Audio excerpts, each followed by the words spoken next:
I'm Dr. Tracy Stecker, and welcome to the Choosing Help podcast. Choosing Help presents conversations about courage, connection, and the transformative power of asking for support.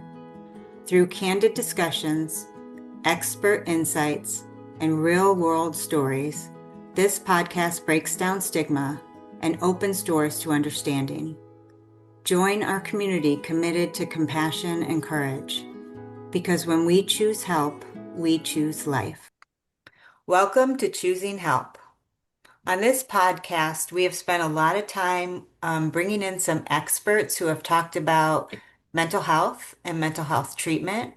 And we've also started a series that's focused on helping the helpers. And today we're going to be talking about how to talk to a loved one who might need help, who is otherwise resisting getting that help. In my book, Choosing Help,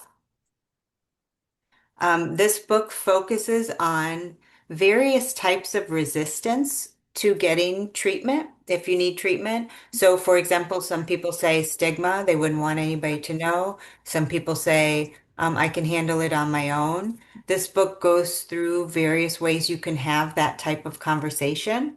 And then I also have a chapter that focuses on how to talk to a loved one about getting help. So it's essentially the do's, suggestions of the do's and the don'ts. And there are four do's and four don'ts, and four goes and four no goes. So we can talk about those do's and don'ts today. I brought a group of very, very dear women to have this conversation with me today. These are women of deep faith, women who have strong, strong connections with their families, their loved ones, their communities. I have various people in the medical field on this panel, strong business leaders on this panel, and one badass Marine on this panel. And so I thought, what a great group of women to bring in to have this conversation, how to tell a loved one, hey, can we talk about the fact that you might need help? And during this conversation, we'll hopefully hit on the four do's and the four don'ts. Angie, you made a face. I'll probably hit all the don'ts. Well, I was just thinking that it seems like we should have read the chapter before we showed up, right? I know, right? Well, I can go through the four do's and the four don'ts very briefly if you'd like, or we can just talk about, a time any of you maybe had a friend who needed help or a loved one. It might be a parent or an uncle or an aunt or a child who needed help. And then how you broach that. What for you were the do's and the don'ts? What kinds of things were important to you? That's You great. better tell us the don'ts before we start talking. All right, I'm going to do that. I'm going to do the do's first. They're very quick. Do approach the conversation with empathy. Don't just think about your own point of view and how you're perceiving it, but maybe how they might be perceiving their own self and what's going on for them. So one is have empathy. Two is be respectful of that human. Three is be genuine to yourself. There are, like I said, a bunch of very dear women, even on this call, this podcast today. We all have very different personalities, and how we might approach that conversation might be a little bit different. Be genuine to yourself, be true to you. And then the fourth one is actually very, very important. It's active listening. And that is the process of hearing what they might say with your ears first. You hear the words, you use your brain to process what you just heard, and then you use your mouth to confirm that you just heard what you heard. So, not to respond to what they said, but actually to confirm that you just heard what you heard. So that gives them a chance to either clarify it or confirm, yes, that is what I said. So those are the four things to bring to the table to have a healthy, productive conversation about something that might be very emotionally provocative. Bless you, Julie.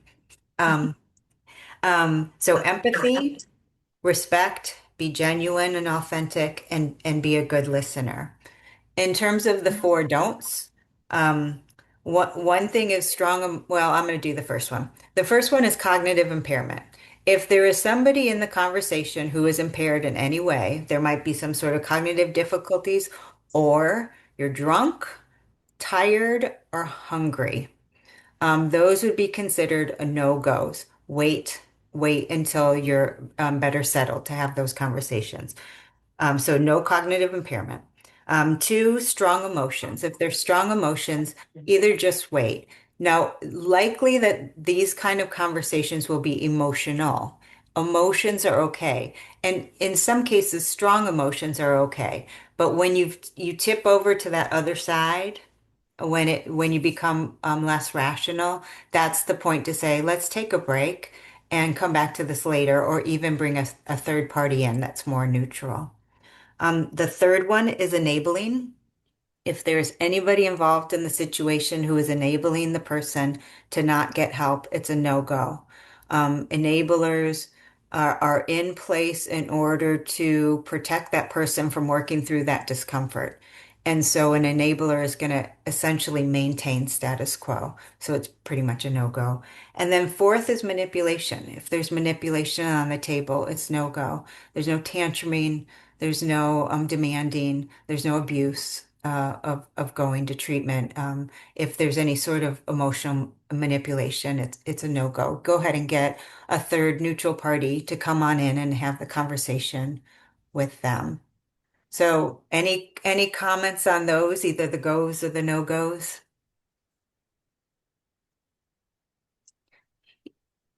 Yeah, I would say for me in the past it's been about timing. Like I'm not naturally patient, and the idea of you waiting for the right time, the right space, like remembering the end, like what you want to accomplish, right? You're trying to actually help and support.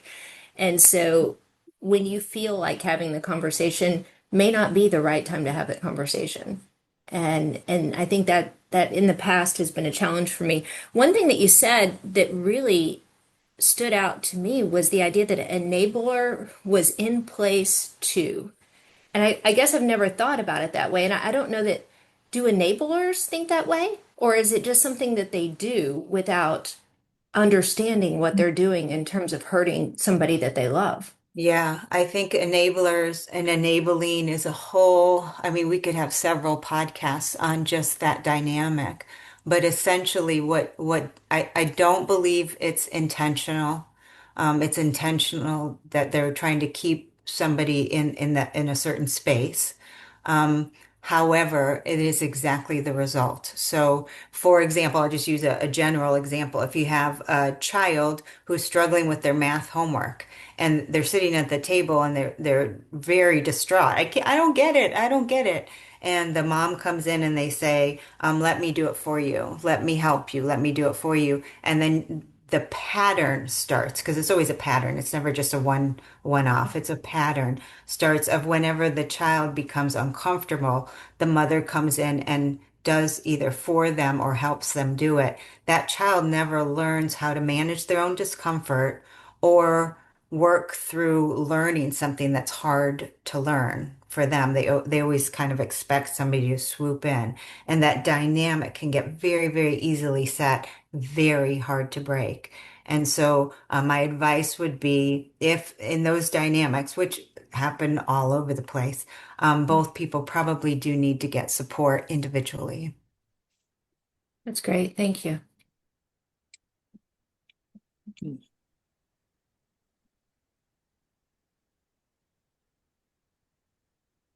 I think it's hard when you have a loved one, because I just kind of had the situation yesterday with my own sister, whom most of you've heard me talk about, my crazy sister. But anyways, um, her daughter's one of these enabling parents who just pretty much lets their children do whatever they want. And the oldest one snuck out at 4 yesterday morning, got another little girl. They disappeared, and it just became this big thing. And I just really kind of had to have a hard conversation with her last night and said, look, you're here to be a parent, not their friend.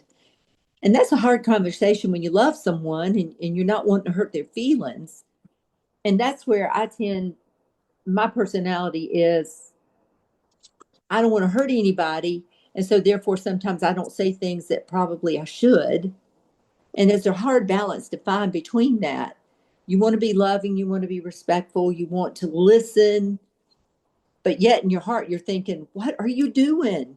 This is the fifth time this child has done this, and this other mom of this little girl is frantic on Facebook trying to find her daughter with this 14-year-old kid who keeps sneaking out and doing the same thing over and over. So that's my problem, is being loving and gentle, but yet saying the right thing is hard when it comes to enabling. Yeah, I agree. It kind of makes me think of what Chris said about timing. Yeah. Um, and I think all of us have been in the situation where somebody might have been coming to us in some sort of stressful situation. And then we have the thought, this person might need some help. Um, are they getting help? Maybe that's the first question. Are you getting any help for this situation? And if the answer is no, and I'm not going to, then you get to have the thought with yourself, is it the right time to broach this conversation? What are your thoughts about getting help? Um, what might be keeping you from getting help? It does sound like your sister, Angie, um, is she feeling stress from the situation? Is she feeling like she's got it under control, or is she feeling like she needs help? I think she's pretty much given up. You know, this is my, I think her thought pattern is, this is my daughter. My daughter messes up all the time. I'm tired. I don't want to deal with it anymore. It's her problem, kind of deal. But then, when I get I get it secondhand from my daughter sending me a screenshot of this poor mother frantic, and I'm like, I want to fix this situation. And then I called my sister. I said, this is your child. You need to be firm and loving and say, hey, your child is 13 years old. You cannot allow this. And their thing is, well, he keeps doing it. So, what can I do? So, I'm caught in a dilemma because she not only has, yeah, right. She not only has this child, but she has three others. And the youngest is 8 months old that she pawns off on everybody. It's like she tries to act like she's mother of the year, but yet she's not doing really what it takes for her children to be safe and feel loved. But anyways, that's a long story. I think I'm going to buy this book and I'm going to get this book, Tracy, and send it to her. There's a chapter on for the people who say, I don't need help. I'm good. I got it under control. It's interesting because they are usually, not always, but usually the ones who are in the most distress. Mm-hmm. Their list of problem areas is quite long. Mm-hmm. And yet when you ask them what their thoughts are on getting help, they'll say, I don't need help. I'm good. Yeah. It's always been kind of interesting to me to Yeah. hear that thought come from people. But there is a chapter in here on how to broach the conversation with somebody who might need help, and they say, "No, I'm all good. I got it." Yeah. It's tough. You just brought a reflection to me, Angie. It's really interesting. Like professionally, I know not to tell somebody to do, but to ask, to your point about what's keeping you from getting help, et cetera, et cetera. But in my personal life, especially with kids, and you guys know my kid, Mm-hmm. um, it's hard not, it's hard to not default to what I know works. And instead, I think it's the emotion that causes me to like, but wait, I love you so much. This is so important. Let's go fast. Let's don't go slow, which is really Right. the wrong approach, I would think. Mm-hmm. Why is that so hard when it's somebody that you're close to and not hard at all when somebody's far away? Those strong emotions, yeah, it goes from your rational brain over to the emotional brain, and you're just not logical. Mm-hmm. But it is also about being able to manage discomfort. So life is pain, life is hard. Um, we live. We are all very blessed. We have all had lots of successes. And so Sometimes there's not anybody here who hasn't learned how to manage discomfort and have, really excellent coping skills.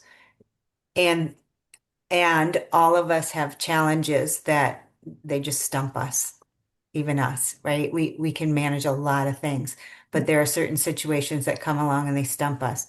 I would say a lot of us, it might be with children. Um, you know, our experiences are not their experiences. Their experiences are different, and that can be really hard to come to terms with. Sandy, you unmuted.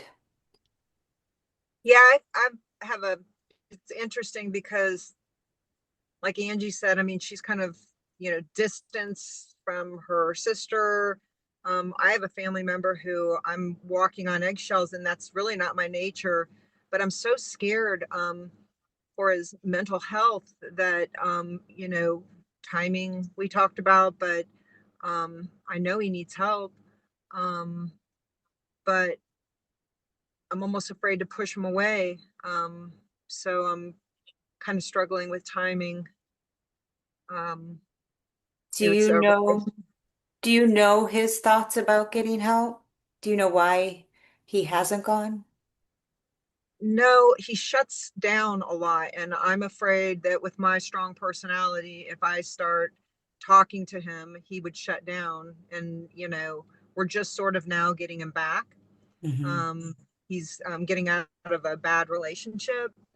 So, you know, it's eggshells right now. I just don't lose him again. Yeah. But he definitely shuts down. And I want to figure out a way to find out, you know, yeah, yeah. Mhm. Yeah. It's tough. It's very, very hard to see this.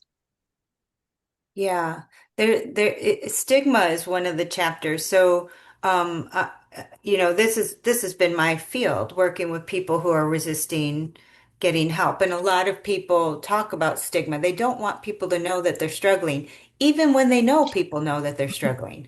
It's an Right. interesting phenomenon. You just don't want people to know that, to truly understand the depth of it. It can be so hard for somebody, especially members of the military, to um, to admit that they're the ones struggling. So members of the military and member people in the medical field, we don't like to talk about anything that's wrong with us. We're doing just fine. Thanks anyway. We're very competent, professional people. We don't have anything wrong. To even admit to ourselves that something might be wrong is very, very difficult to do. And so Yeah. there is a chapter on how to broach that idea, just that idea. And one of the things I just want to shout out is all of us love the underdog. Every movie that like just gets us all happy and joyful has an underdog that is overcome. All of us have trials and tribulations that we go through. And yet some of us like don't think of it that way. We don't think like part of our journey through life is to experience these challenges and to overcome them. Our loved ones are cheering us on. They're not judging us. They're cheering us on. And so to even just think of it in that way, this is something I have to overcome. I need my people, but I also need to accept it in myself that I'm having a challenge and there are things I could do to work through this. Yeah. I'm not always going to do it well or elegantly, but that's okay. I'm going to keep trying. Um, Underdogs are our heroes. We watching somebody overcome challenges is like the biggest thrill in life. Yeah, you're right. That's a good point. And along those lines, I know from my own personal experience, and most of you know my story. My childhood was not easy, that kind of thing. And by the grace of God, I've overcome everything. And then my sister, on the other hand, has not. She has not been resilient, and it's very sad. But you never know how your story can impact somebody else's life. And like with your issue, Sandy, with what you're discussing, maybe somebody can be placed in his life that's kind of going through the same thing, and you know, just hopefully that's overcome these issues that could help. You know, someone who's strong, someone who believes that can happen. So you never know how your story can impact somebody else's life, and in a positive way, to get them thinking, you know what, maybe I need a little help in this area. Gosh, they did it. I can do it too. So it could be a good source of encouragement. Angie, I Yeah, it's love that also you brought interesting to this. me that oh, sorry, Chrissy. No, I was just gonna say thank you to Angie for bringing in the spiritual angle, right? I think that's another part of this is it's not in our control, right? Right. And there's a trust element there as a believer to, you know, God, tell me how to show up. Where are your hands and feet in this situation? And really bypass those instincts that I know Sandy and I have. The rest of you seem pretty great at that stuff of just being really really assertive in order to create an outcome, believing that you're doing the right thing when, I mean, it's not in our hands at all. And I think sometimes it's hard to rest on his timeline. Well, and a lot of times, if that's, if you really can fool yourself into thinking that Jesus really has the wheel, those are the times when, he can come in and, you know, things look better, things look brighter, you're checking stuff off your list. And, you know, it's not false. It's not I don't mean fooled, but you guys know what I mean. Like when that's what you honestly have, all you have, I mean, that's enough, right? First of all, but eventually it's a day, a 24-hour period goes by and you're like, oh, things are better today. Yeah. Yeah. Hmm. Yeah. Well, and also to just appreciate the hardest things we've been through in life, all of us, are probably the things that made us who we are. I was listening to, was it Maya Angelou? She was talking about how to create a diamond. I will not get this quote right. I'm just going to butcher it. I shouldn't even be talking, but I must say it anyway. But it had something to do with a diamond without all that pressure on it over time. Early on it's just dirt or becomes a little pebble. But the more pressure on it, that's actually how it grows into be a diamond, a very hard diamond. All of us became who we are. We're all successful women, became successful not because we had an easy path. It's because we had some challenges. And so to say that those challenges shouldn't be there and they're too hard, is an option. You can do that. Or I don't know how to handle this, so I'm just gonna lay low and do the things that I can to get through. Always an option. Another option is to say, there must be other ways to deal with this situation. There've got to be experts. Let me ask the experts. If you have depression, somebody's depressed. I'm just going to grab one. There's depression. There are experts in depression. There are lots of therapeutics to manage depression. Why would you rely on just saying, I can handle this on my own? There are a bazillion different ways to manage depression. And some of them might work for one individual and some other ones might work for another one. That is okay. But to sit and say, I'm not depressed, um, I just don't want this to be happening to me, is probably not going to get you moving forward. So it is a matter of letting the cat out of the bag. Go ahead and have those hard conversations. Just remember the goes and the no-goes. Yeah. Love them where they are. I Have mean, them where they are. yeah, love them where they are, because we can't make them better ourselves. We can just love them, listen to them, be there for them, and, try to keep your trap shut when you need to, which is hard sometimes because you don't want to say the wrong thing. Just love them where they are. What is the wrong thing? Oh, I would never want to say something to someone that could push them over the edge to make the wrong decision. Like if someone's trying to make a really big decision in their life, say it's, I don't know, taking a job, if they're happy where they are, but you think the grass is greener on the other side, I certainly wouldn't want to push them to the grass is greener on the other side. And then they move and they're miserable, that kind of thing. So that's where I kind of second guess myself sometimes because I'm like, what if I give them the wrong advice? And I really try not to give a lot. I try to listen and love them where they are. Mm-hmm. And that's probably not the right thing to do either all the time. But, sometimes you got to be tough and say things they don't want to hear. But I'm not a professional either. I know y'all think I am, but I'm not. So, I don't know. That's where I struggle. I just don't want to mess somebody up. Just Whether remember in our family. remember the four goes then. Yeah. Be empathic, recognize that listen to where they're coming from, walk in their shoes with them, be respectful, be authentically you, and then just engage in active listening.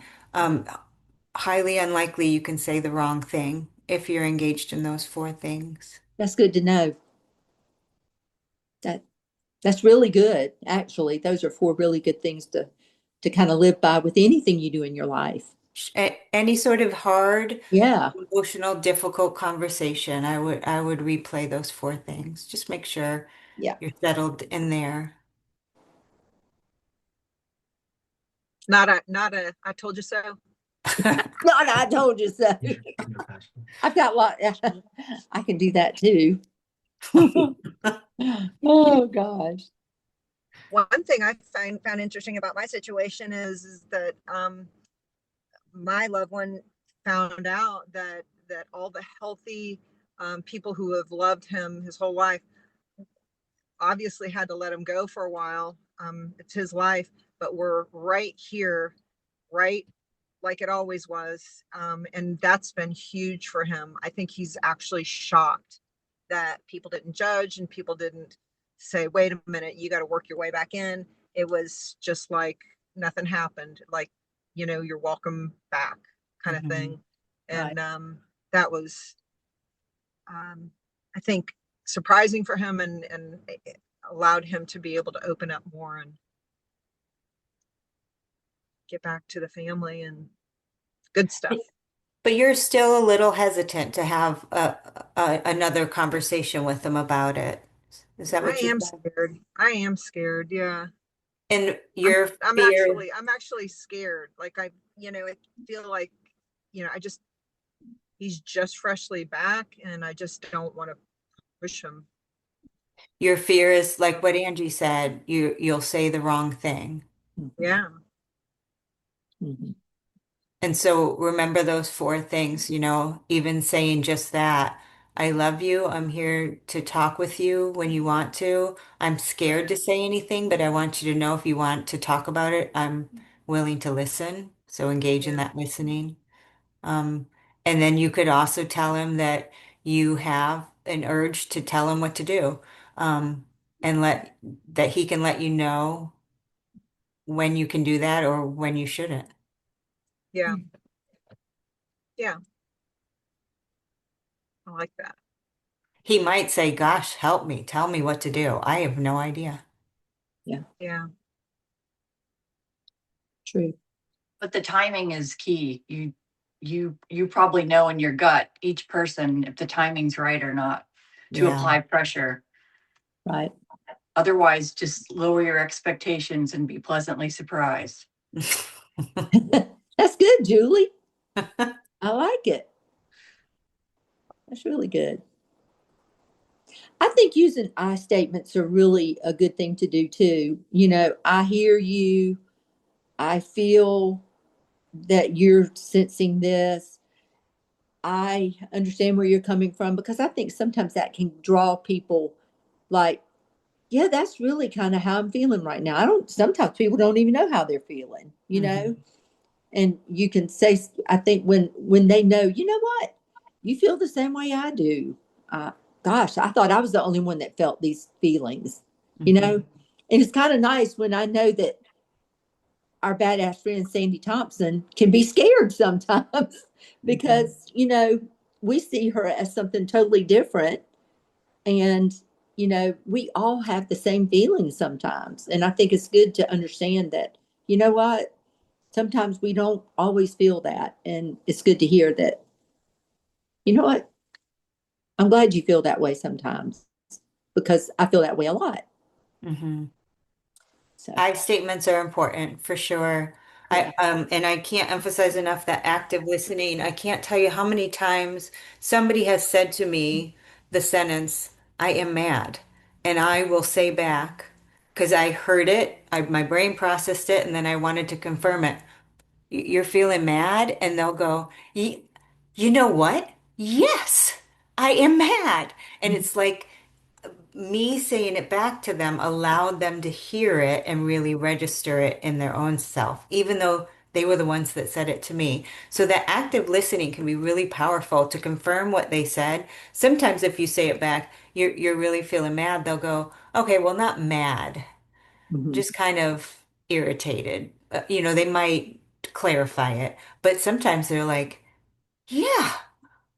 Yeah, I really am mad. And then they feel heard. You've joined them on their journey. So, Yeah. so Sandy or Angie, in your personal experiences right now, engaging in that active listening with people who might, in their own ways, either not be willing or also feeling pretty fragile, really being on their journey with them in the conversation can be so, so powerful.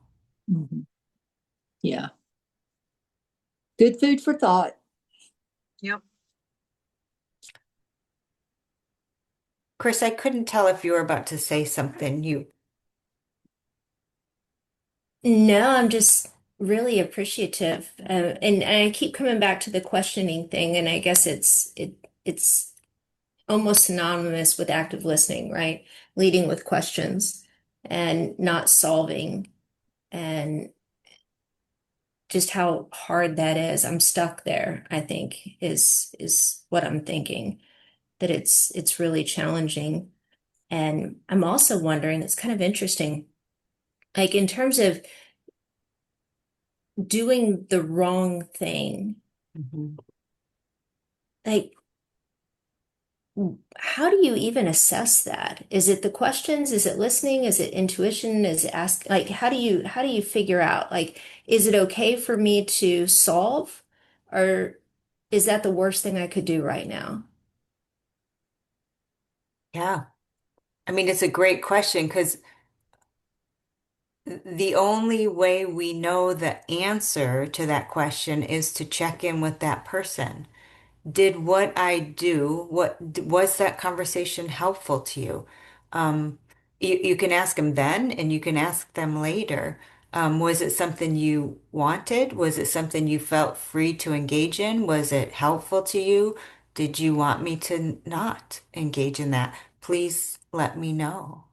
I think, respecting the person enough to also um, have power in even just a discussion is really, really important. Because I do think when, especially if you're perceived as a very successful person, if you have something to say, people tend to listen. And it can be easy to forget that just because you've had success here or there doesn't mean that we have all the answers for all the questions. Most of the time, we're all learning the same, even in the areas that we were successful.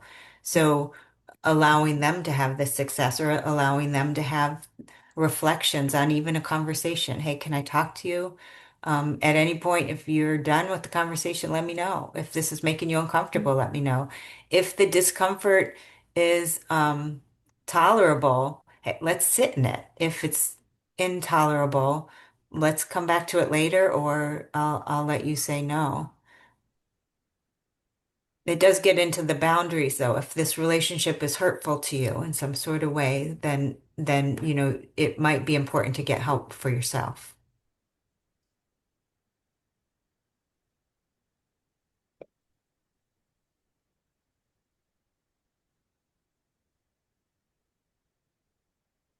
This is the most quiet this group of women have ever been. No, because we're on TV. TV. We're on TV.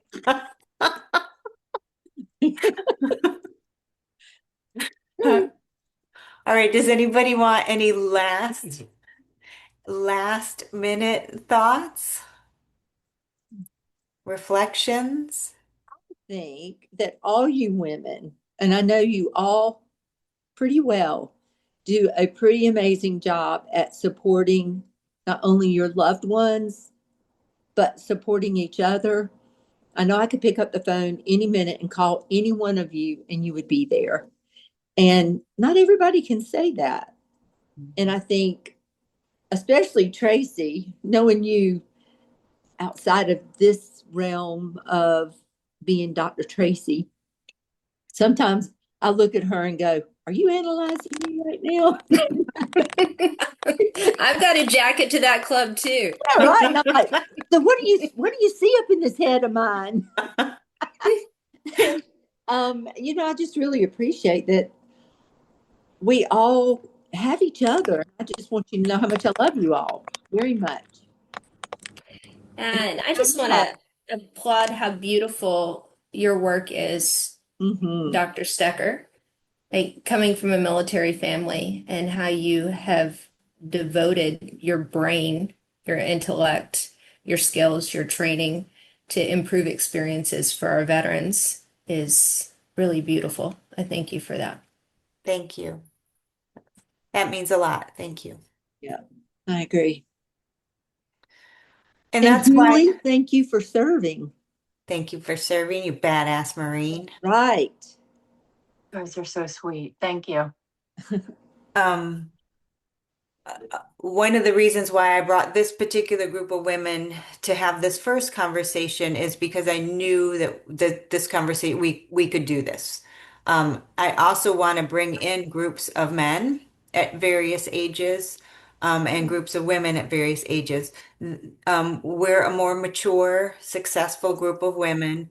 It will be very interesting to see a younger group of women and how they might approach this same topic, and even learning from some of the differences. Are there gender differences? You know, the way women might talk to each other versus men of the same age, teenage boys, boys or young men in their 20s, young women in their 20s, the same topic. How do you have conversations with somebody who might need help? And just along the age range and gender, I think it could be really interesting. But I started with you because I knew we could do this and it would be a good starting point. And I thank you all for being here. Thank you for having Thanks me. for trusting us. Thank you. Yeah.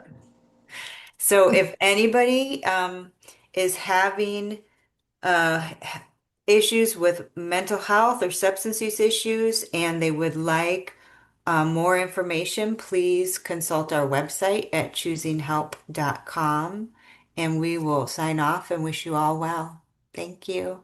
Thank you. You. Bye, y'all.